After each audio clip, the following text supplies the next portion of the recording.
Welcome back to the final part of Mega Man 3, and yeah, we're fighting Breakman.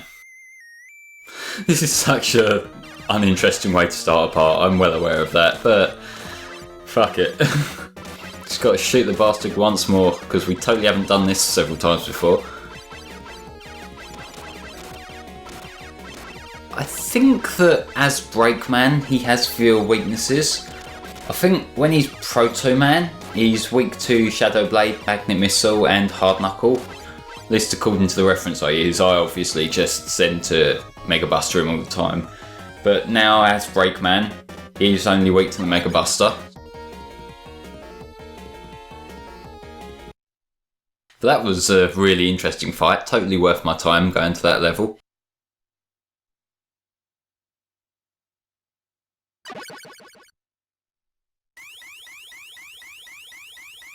Oh, look what it is. It's this sound. But at this point, I should probably bring up the fact that Mega Man 3 actually has a plot that you didn't really see much of. Because the idea is that Wily and Light had kind of supposedly sorted out their differences. They were working together on these new robots. And now Wily's basically betrayed Light. Nobody saw that coming at all. You know, you trust an evil genius with your projects. That doesn't tend to work out too well. Now, we're into the Wily stages in Mega Man 3, which are my favourite Wily stages up to this point in the series that I've played at least. Which, so far I've played every Mega Man game, like, I've completed every game up to 6. I've played quite a bit of 10, but that was a long time ago now, come to think of it, but still. Because I think overall, Mega Man 1, for what it is, I like. It's not the greatest Mega Man game, and it does leave quite a bit to be desired in several departments, but it's mostly a fun game. 2, I really like in general. That's the game that I tend to go back to just for the hell of it. But that does suffer from having kind of dickhead Wily stages. 3, I don't really go back to 3 that much. It's a really fun game, don't get me wrong, but I kind of think the Doc Robot stages are kind of a pace killer that I don't really feel like playing through. So I just tend to not. 4's fun for it is, it's not exactly the most memorable, but it's fun. 5, I don't really remember much from 5. It's not an interesting Mega Man. 6 is a lot more interesting than 5 is. And I like the way that 6 has the different rush adapter things. I like flying around using the kind of rush adapter part, I don't know what it's called, and I like the punch attack you can get with rush. So that's plenty of fun as well.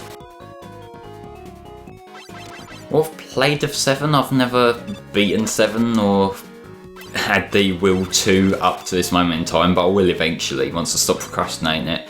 It feels a little bit clunky compared to the NES games, which that's kind of the main thing that puts me off really. It doesn't feel as smooth as the earlier Mega Man games, and that's kind of a shame to me really.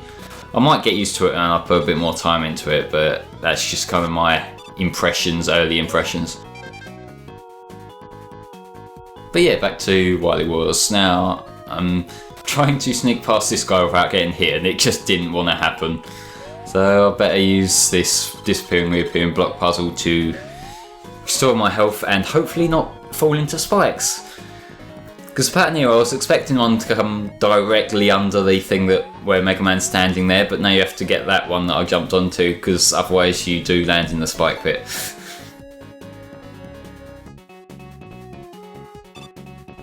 You're definitely seeing now what makes this section so easy. They're just giving you so many different health power-ups, giving you weapon ammo power-ups as and when you need them, just before the boss like what we got here. But anyway, who here likes turtles? And I know that's a random fuck way to introduce a boss, but that's literally what this boss is, just turtles. Just stand at the bottom, Shadow Blade them. They get gradually faster, but they're no challenge in general. You can also use the top spin or the hard knuckle, which I totally know without using a guide.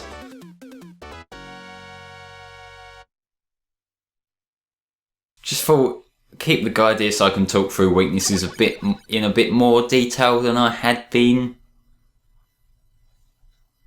Yeah, I really like this Wily castle design. It's not quite as memorable to me as the one from 2, but I kind of like how tall it is. Just, you can see the different layers of the castle coming together.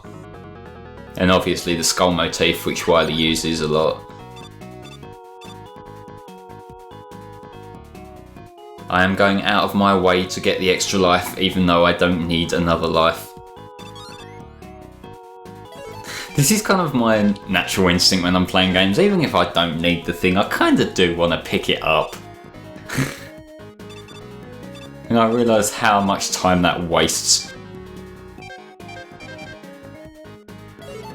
But yeah, it's worth getting the extra weapon ammo when you can, because it's a gauntlet, the Wily stages, so you don't get to refill your ammo in between stages like you do with the Robot Master levels. Which is a design feature I've never been too keen on in Mega Man really. I kind of wish you got all your stuff refilled before each new level, because it just feels like you're wasting time a lot of the time just farming for energy. And I don't like having to conserve energy either. I like to just be able to destroy shit as and when it appears on screen. And of course we have these sort of grabby claw things there just a minute ago trying to grab me from Hardman stage.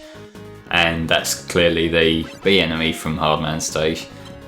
So it's just following in suit of the idea of borrowing aspects from other stages in the Wily stages, which I kind of like. It's kind of the thing that gives each Mega Man game its identity, all the different enemies and that appear in the Wily stages. So it just give me an E-tank with no work on my part whatsoever. It's useful that I like free shit in it. But anyway, someone's been drastically nerfed. Let's get my hard knuckle ready to take down this guy. Shadow Blade works too, but the hard knuckle does most damage, so I'll use the hard knuckle.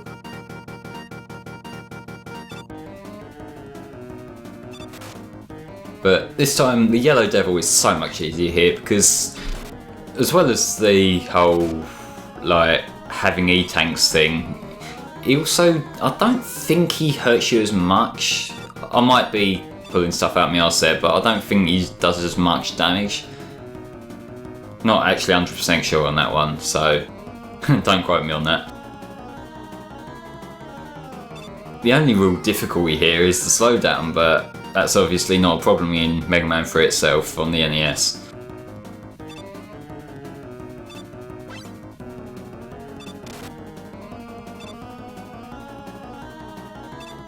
If he's like immune to you when he shuts his eye, it does raise the question of why does he open the eye in the first place? He could just like use his moving body parts to attack you and not have to risk damaging himself at all. I know I'm questioning boss logic here a bit, which is never the smartest idea, but still.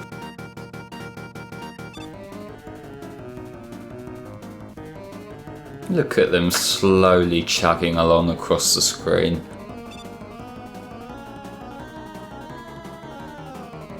This is a whole lot of fun, just waiting for these to slowly rebuild itself. It's not like I would be having more fun if the game was more technically sound and I didn't have all this slowdown. Subtle hint, maybe you should actually make sure your game works before you release it. Alright, the slowdown in this game, it's not game breaking, but just the longer you play this, the more it starts to really grind on you a bit. Do your head in. Now, something I don't like having to say about games, because obviously as a whole I do quite enjoy Wily Wars, but I just wish there weren't so much technical shit that was wrong with it. But now we have one of my favourite Wily themes. It's Wily 3 and 4. It's the one that the Megas adapted into their song called I Want to Be the One to Watch You Die. And it's just got such a menacing vibe to it that just works so well for a boss level theme, or an enemy level theme even. But yeah, I Want to Be the One to Watch You Die, that's kind of a darker interpretation of Mega Man's story, in this being possibly Mega Man being sent by Light to just kill Wily for good.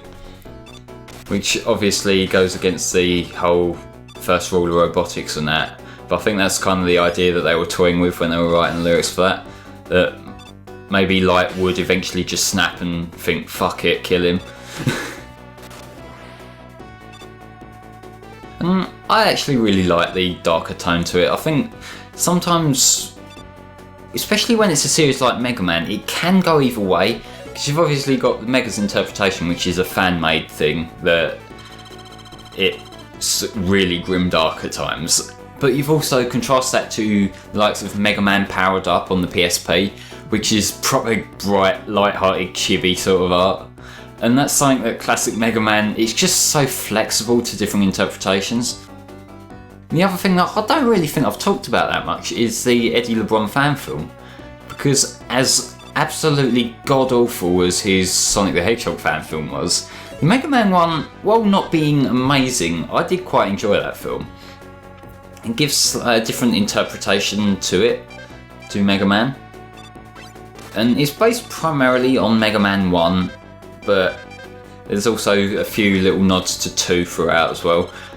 I just kind of like the characterisation, particularly of Light and Rock being the robot who's just a slave to Light. Well, not slave, but kind of, he's just a machine for Light, but he ends up kind of having his own personality at the same time. But there's this hologram boss, because she is Search and Ache, and you'll get the right one eventually, because 2 of them Mega Man things are like fake outs, and the other one's the real one that you can hit. So I tend to just stand in the middle and keep shooting. If it is the right one there, then great, it kills him like that. If it's not, then I can always just try again next time he comes in.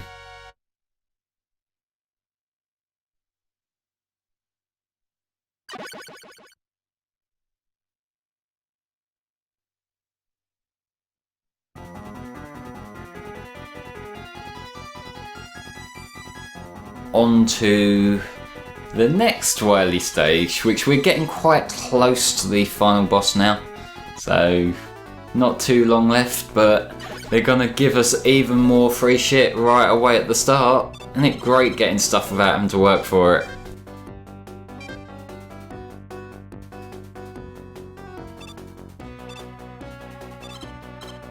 Even if I'm not going to use this stuff, I might as well just take the power-up pellets just because they're there.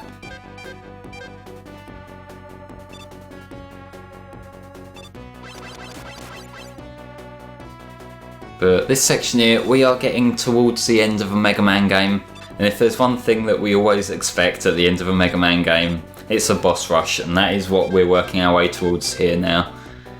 But because it's the Mega Man 3 Wily stages, they've got to give us so much free shit for us to use. To the point where you have absolutely no excuse if you die in these sections.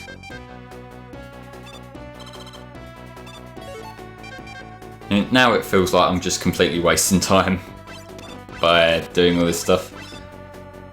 But yeah, I'm getting near the end, so can't blame me for taking a little casual stroll to the end.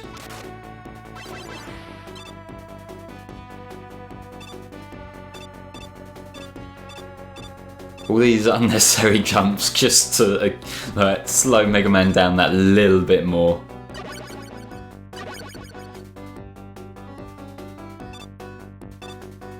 It's time just to take down all the bosses once more. We have all their weaknesses now, so we can just sort of skim past them. I don't know whether this is supposed to be some kind of like relief before you fight the final boss or not.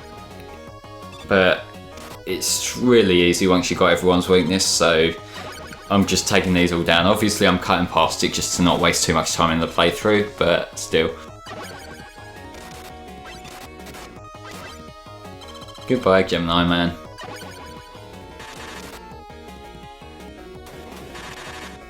Goodbye, Magnet Man.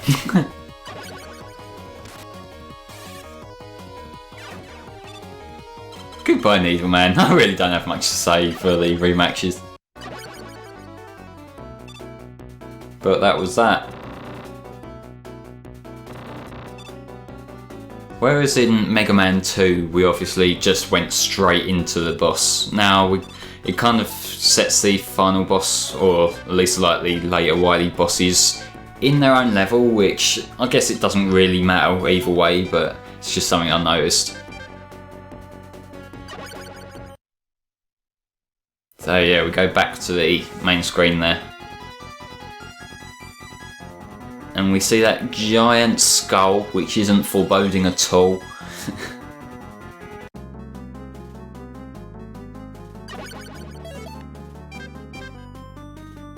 Even more free shit. One thing I haven't tested in this game is whether if you game over, if the free items respawn or not, like E-Tanks. Because if there's one thing that I remember abusing in 4, in one of the later stages there's an E-Tank that respawns every time you game over. So I was able to just keep on game over and to fill up my E-Tanks before the later bosses. And I realised how much of a filthy cheating git that makes me sound, but it did the job. But anyway, it's a giant enemy crab. Shoot him with a spark shot and that bottom part will come off soon enough. But the next phase is weak to the hard knuckle. So just shoot him with the hard knuckle, and if he gets too high up you can always just switch to the rush jet and just sort of shoot him from the top, which I'm going to start doing now.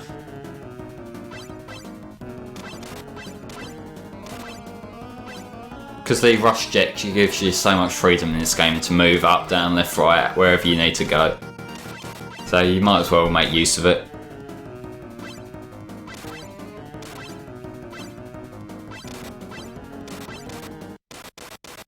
And that's Wily down, right? It totally isn't a fake out. There's not going to be a secret second boss. Mega Man isn't the sort of series to do that to you. And that totally reminds me of the section in Sonic Heroes where Fake Eggman appears, or reveals himself as Fake Eggman.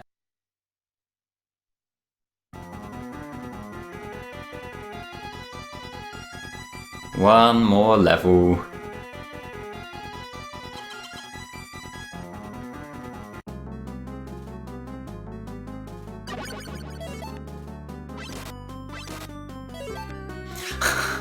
I love how they give you like health pellets at the start, even though you've just started the level and won't need health pellets because your health refills automatically. It's just so redundant. I can see the point of the E-Tanks and the weapon ammo, but just health pellets? Like, what is the point even? There's nothing achieved from that.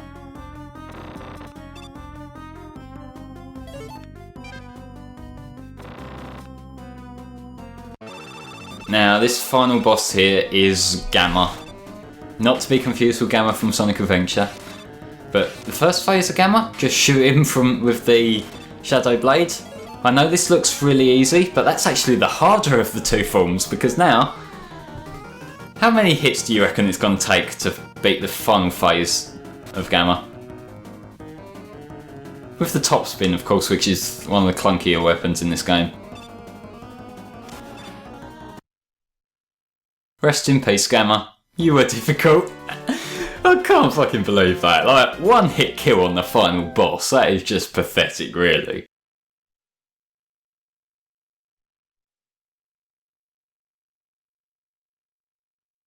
Turns out Proto Man helped us after all.